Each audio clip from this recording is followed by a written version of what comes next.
Efirdə Telegrafın 15:00-a olan xəbər buraxılışıdır. Günün bu saata olan mühüm xəbərlərini təqdim edirik. Zəngəzur dəhlizinin qarşısını İran aldı. Xameneyinin müşavirindən sensasyon iddia. Ermənistan Rusiyanı Azərbaycanla sərhədə niyə buraxmır? Rəsmi Moskva, Rusiya Qarabağı Azərbaycanın ərazisi kimi tanıyır. Ermənistan Rusiyanın qərbi Zəngəzurda konsulluq açmasına mane olur. Azərbaycanın Pakistandan alacağı F-17'lər kimləri narahat edir? Polkovnik açıqladı. İran İslam Respublikasının ali rəhbərinin beynəlxalq məsələlər üzrə müşaviri Əli Əkbər vilayəti bildirib ki, İran Zəngəzur dəhlizi yaratmaq cəhdinin qarşısını alıb. Bu barədə Tasnim agentliyi məlumat yayıb. Onun sözlərinə görə İran heç vaxt indiki qədər güclü, müstəqil və nüfuzlu olmayıb. Bu gücün bariz əlamətlərindən biri də İranın Cənubi Qafqaz regionundakı böhrana tez və qətiyyətlə reaksiya verməsi idi.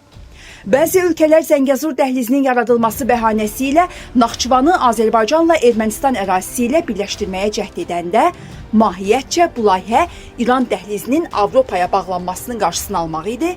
İran İslam Respublikası bu plana qarşı çıxdı və onun həyata keçirilməsinə mane oldu deyə vilayəti bildirib. Vilayəti iddia edir ki, Joe Bidenin özü də ABŞ prezidenti vəzifəsində olarkən dəhlizin işə salınması üçün hər şeyin hazır olduğunu etiraf edib. Lakin bu layihənin həyata keçirilməsinə mane olan İran olub. Bu bəyanat onu göstərir ki, İran İslam Respublikası hətta Rusiyanın dəstəyi olmadan belə ağıllı diplomatiya yolu ilə Cənubi Qafqaz regionunda təhlükəsizliyi qoruyub saxlamağa və NATO'nun nüfuzunun qarşısını almağa nail olub. Vilayəti bildirib.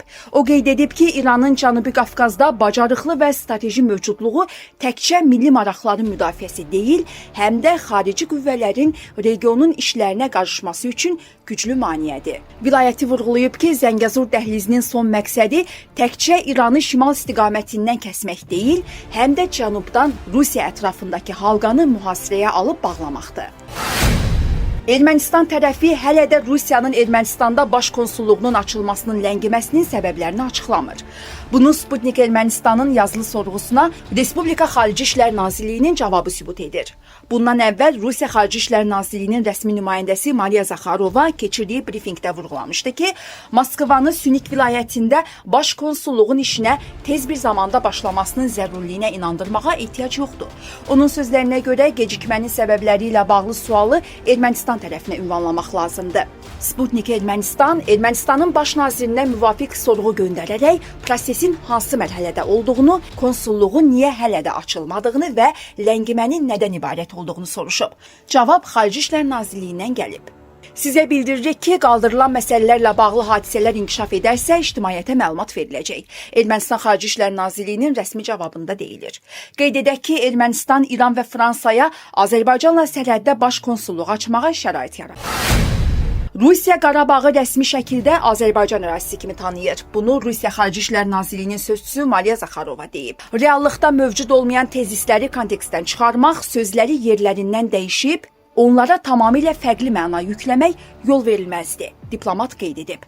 Zakharova vurğulayıb ki, Rusiya rəsmi şəkildə Qarabağı Azərbaycanın ərazisi kimi tanıyır.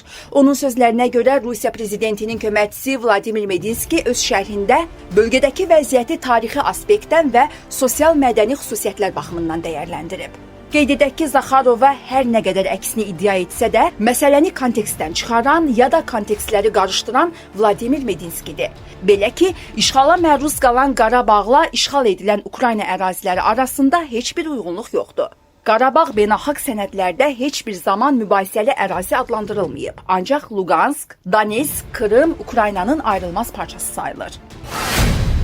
Ermənistan tərəfi hələ də Rusiyanın Qafanda baş konsulluğunun açılmasının ləngimasının səbəblərini açıqlamır.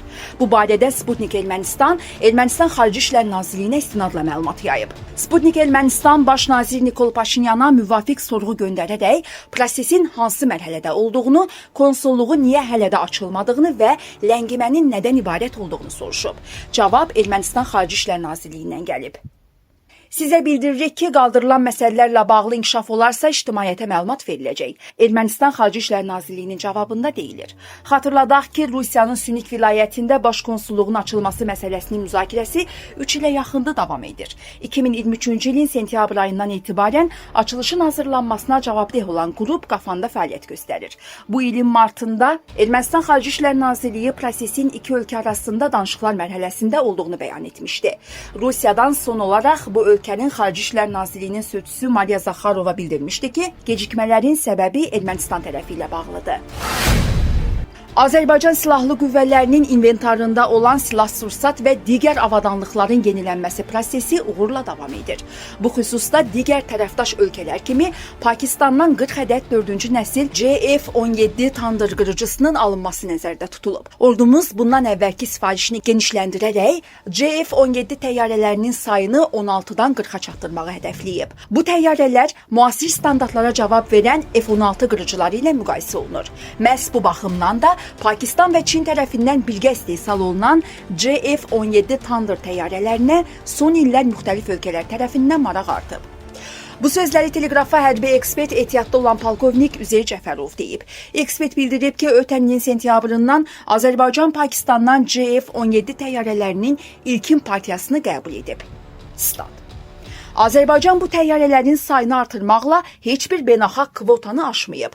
Ölkəmizə neçə ədəd hava hücumundan müdafiə və hərbi hava qüvvələrinin döyüş hazırlığını təmin etmək üçün təyyarə və helikopter lazımdırsa, bunların hamısı alınacaq. Sözsüz ki, bu məsələdə Türkiyə, Pakistan, Çinlə yanaşı müxtəlif ölkələrlə əməkdaşlıq edilir. Polkovnik hesab edir ki, Azərbaycanın hərbi hava qüvvələrinin arsenalını yeniləməsindən kimlərsə narahatlıq keçirməməlidir. Stat. Hətta bəziləri iddia edir ki, Azərbaycan öz ordusunun arsenalını tamamilə yeniləyərək Rusiya istehsalı olan silah-sursatı müasir standartlara cavab verən inventarla əvəzləyir. Təbii ki, bundan narahat olanların mövqeyi özünü çox da gecikdirmədi. Rusiya Federasiyası prezidentinin köməkçisi Vladimir Medinskinin absurd bəyanatı və ondan öncə İrəvanda səfərdə olarkən Xarici İşlər Naziri Sergey Lavrovun ermənilərə Qarabağı Rus silahları ilə tutmuşdunuz mesajları heç də təsadüfi deyilməmişdi.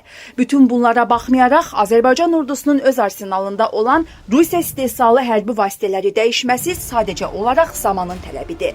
Üzeyir Cəfərov Pakistanla yanaşı qardaş Türkiyədən də yeni nəsil qırıcı təyyarələrin alınacağını söyləyib. Stat. Azərbaycanın yeni nəsil döyüş təyyarələri almasından qıcıqlanan ermənilər və ruslar fərqli yanaşmalar sərgiləyirlər. Amma bu cür bəyanatlara baxmayaraq ölkəmiz özünün hərbi infrastrukturunu yeniləməkdə davam edəcək. Belə qırıcıların alınması ilə Azərbaycan özünün hava hücumundan müdafiə qabiliyyətini daha da gücləndirməyi hədəfləyib. Statın sonu. Videomuzu bəyəndinizsə kanala abunə olmağı və videonu bəyənməyi unutmayın.